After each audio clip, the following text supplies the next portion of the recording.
தமிழக விவசாயிகள் பாதுகாப்பு சங்கத்தின் கறிக்கோழி பண்ணை விவசாயிகள் அணி, தமிழ்நாட்டில் இருக்கக்கூடிய கறிக்கோழி பண்ணை உழவர் உறவுகள், கறிக்கோழி பண்ணை விவசாயிகள் போராட்ட குழு சார்பாக இன்று நாம சென்னை கால்நடைத்துறை இயக்குநர் அலுவலகத்தின் முன்பு கூடியிருக்கிறோம்.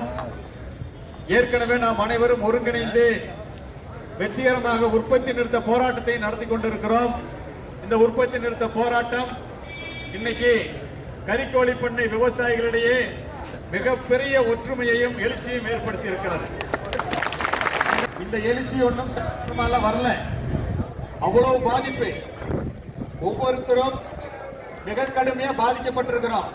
கூலி உயர்வு இல்லாம நம்ம படுற கஷ்டம் இந்திய விவசாயிகளிலேயே அதிகமான கஷ்டம் நம்ம படுற கஷ்டம் தான். கறிக்கோழி பண்ணை விவசாயிகளை விட மோசமான அடிமைத்தனம் எங்கேயுமே